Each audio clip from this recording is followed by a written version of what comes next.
Good morning बच्चों। हम लोग अगले वीडियो जो पढ़े थे मानव विकास के 4 स्तंभ के बारे में पढ़े थे। आज के वीडियो में हम लोग पढ़ेंगे मानव विकास के उपागम। आज के वीडियो में हम लोग पढ़ेंगे मानव विकास के उपागम। देखो, जैसे हम लोग चलते हैं मानव विकास की समस्याओं को देखने और समझने के मानव विकास की समस्याओं को देखने और समझने के उपायों को मानव विकास के उपागम कहते हैं। मानव विकास के कुछ महत्वपूर्ण उपागम निम्न हैं। मानव विकास के कुछ महत्वपूर्ण उपागम निम्न हैं, जिससे पहला है आय उपागम, दूसरा है कल्याण उपागम, तीसरा है आधारभूत आवश्यकता उपागम, चौथा है क्षमता उपागम। ये 4 पढ़ना है मानव विकास में। जैसे इस उपागम में मनुष्य की जो समस्याएं होती है, उन समस्याओं को समाधान करने के लिए ये इस समस्या उपाय को मानव विकास के उपागम कहते हैं। इन चारों के बारे में हम लोग इस पढ़ेंगे। इसे पहला हेडिंग है आय उपागम। पहला हम लोग पढ़ेंगे आय उपागम। देखिए, इसे आय उपागम इसमें दिया है। आय उपागम दिया है। आय उपागम मानव विकास के मानव विकास के अध्ययन का प्राचीनतम उपागम है। देखिए, जो आय है मनुष्य के मानव विकास के, जो आय का उपागम होता है, आमदनी का उपागम होता है, वह मानव विकास के अध्ययन का प्राचीनतम उपागम है। इस उपागम में मानव विकास को आय के संदर्भ में जाना जाता है। इस उपागम में मानव विकास को आय के संदर्भ में जाना जाता है। इस उपागम के अंतर्गत जो मनुष्य को जाना जाता है, उसके आय के विकास के संदर्भ में जाना जाता है। यह उपागम स्पष्ट करता है कि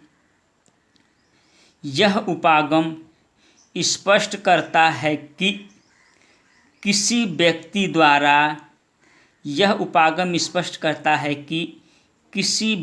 द्वारा जिस स्वतंत्रता का भोग किया जा रहा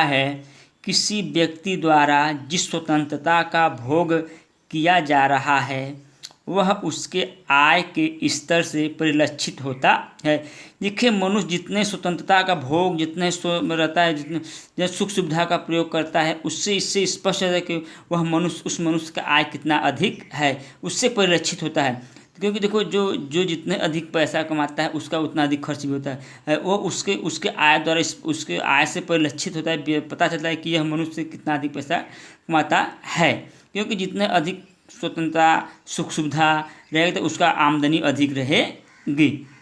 देखिए, आय का स्तर जितना ऊंचा होता है, देखिए मनुष्य के कमाने का जो क्रम जितना है अधिक ऊंचा होता है, मानव विकास का स्तर भी उतना ऊंचा हो जाता है। उसका मानव विकास जो होता है, उसका रहन सहन भी उतना ही अधिक ऊंचा हो जाता है। क्योंकि अगर मनुष्य का आमदनी अधिक होता है, तो उसका खर्च भी अधिक होता है, उसका विकास भी उतना ही अधिक। देखो, अगर कमाई ज़्यादा है, मानव विकास का स्तर भी उतना ही ऊंचा हो जाता है। दूसरा है कल्याण उपागम। इस उपागम का लक्ष्य मानव को सभी विकासात्मक गतिविधियों के रूप में देखना है। इस उपागम का लक्ष्य मानव को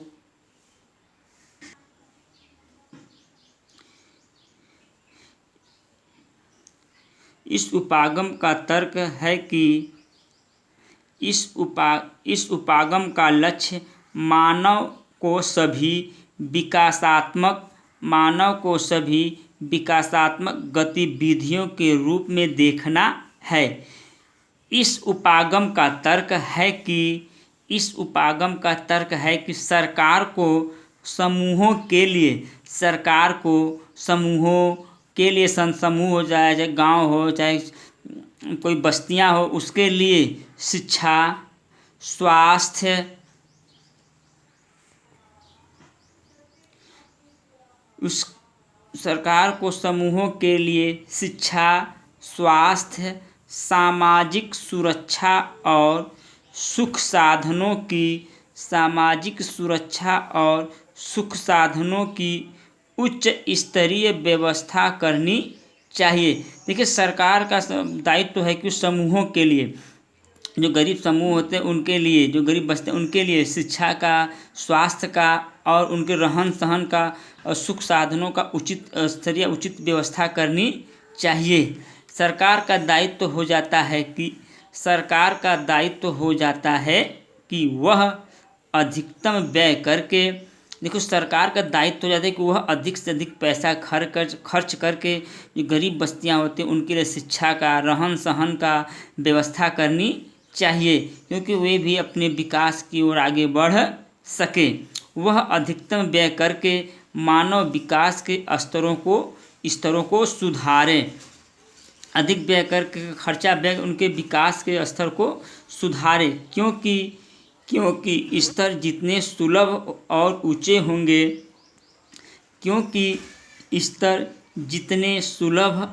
ऊंचे होंगे, मानव विकास भी उतनी ही त्वरित गति से आगे बढ़ेगा।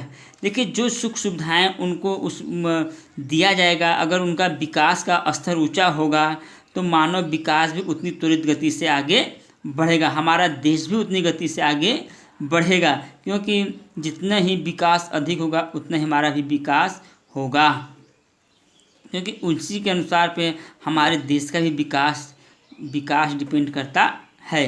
क्योंकि मनुष्य का विकास जितना ही अधिक होता है तो क्या होता है, मनुष्य हो चाहे समूह हो, जिससे गरीब बस्ती हो, अगर उनका विकास ऊंचा होगा तो विकास का क्रम भी बहुत तीव्र गति से आगे बढ़ेगा। तीसरा हम लोग पढ़ेंगे आधारभूत आवश्यकता उपागम। देखिए, मानव की 3 महत्वपूर्ण आवश्यकताएं हैं। देखिए, मनुष्य अपने जीवन में होता है 3 महत्वपूर्ण आवश्यकताएं पाता है, भोजन, कपड़ा और मकान। देखिए, मनुष्य अपना पूरा संपूर्ण जीवन इसी में व्यतीत कर देता है 3 चीज़ों को, क्योंकि इसकी ये मूलभूत आवश्यकताएं हैं, भोजन, कपड़ा और मकान। यही मनुष्य के जीवन की सबसे बड़ी आवश्यकता है। मनुष्य इसी कमाने अपना पूरा जीवन व्यतीत कर देता है, भोजन, कपड़ा और मकान, क्योंकि खाने के लिए भोजन, पहनने के लिए कपड़ा और रहने के लिए छत की आवश्यकता होती है। इसके बिना मनुष्य का जीवन अधूरा होता है, इसके बिना उसका जीवन चलना दुर्लभ होता है, इसके बिना उसका जीवन अधूरा या अधूरा होता है। इस उपागम को मूल रूप से अंतर्राष्ट्रीय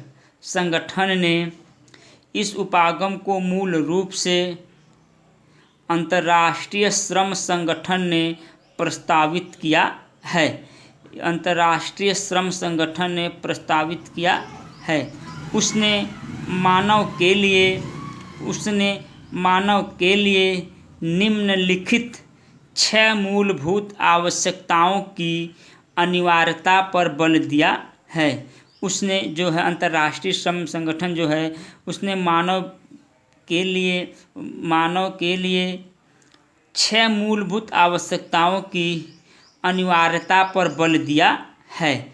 जैसे पहला है भोजन, आवास, जलापूर्ति, स्वच्छता, शिक्षा, स्वास्थ्य। ये मनुष्य की 6 महत्वपूर्ण आवश्यकताएं हैं। देखिए, खाने के लिए भोजन, रहने के लिए आवास, जो जल आपूर्ति है वो भी जल की आपूर्ति, स्वच्छता साफ सुथरा रहना चाहिए, और शिक्षा, सबसे शिक्षा और स्वास्थ्य भी उनका उत्तम रहना चाहिए। ये 6 आवश्यकताओं पर बल दिया गया है।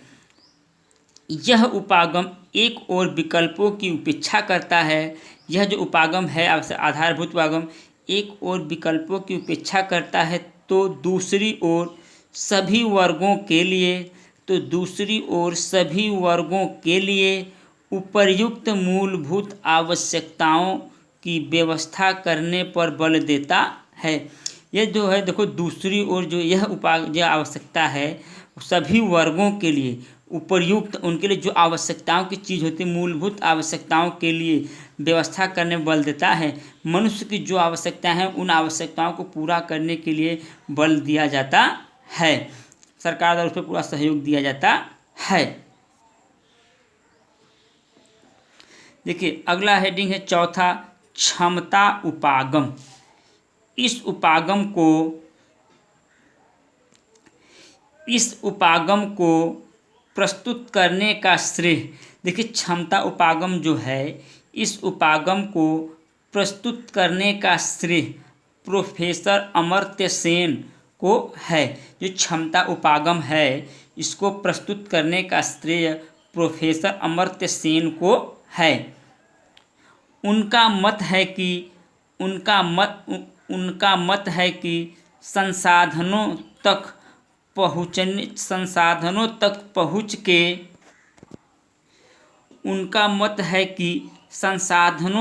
पहुँच के क्षेत्रों में मानव क्षमताओं का निर्माण बढ़ते मानव विकास का प्रतीक है।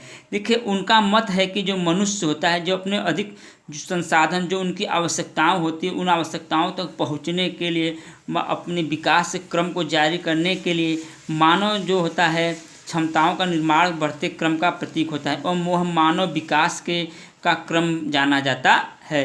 क्योंकि मनुष्य जितने संसाधनों का पहुँच जो दूर होता है उसके यहाँ पहुँचता है, उसका प्रयोग करता है, बनाता है, यह क्षमता जो होता है, निर्माण जो होता है, मानव विकास के बढ़ते क्रम का प्रतीक है। अगला हेडिंग पर हम लोग पढ़ेंगे मानव विकास का मापन। देखिए मानव विकास का मापन सूचकांक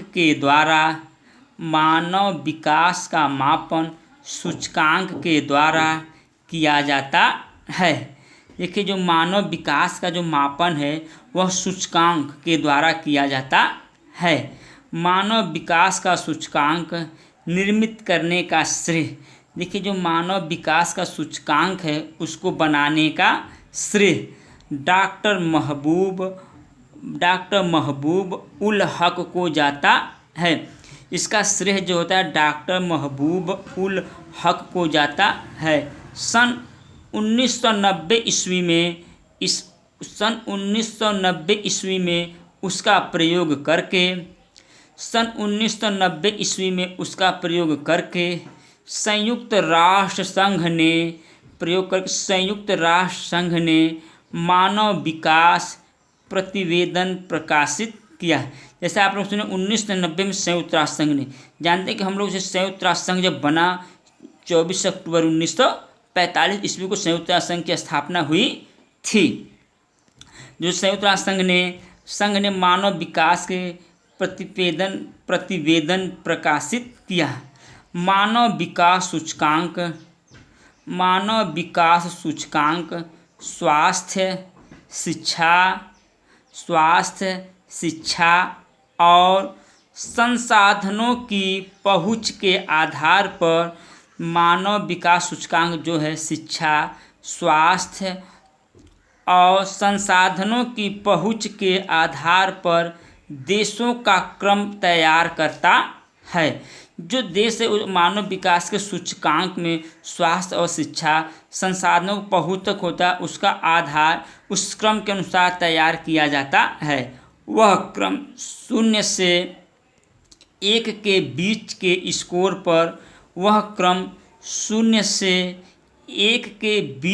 स्कोर पर आधारित होता है। वह क्रम जो है 0 से 1 के बीच के स्कोर पर आधारित होता है। देखिए, जो देश का सूचकांक तैयार किया जाता है उसमें क्रम 1 से लेकर 1 के बीच के आधार पर होता है। जो एक देश मानव विकास के जो एक देश मानव विकास के महत्वपूर्ण सूचकों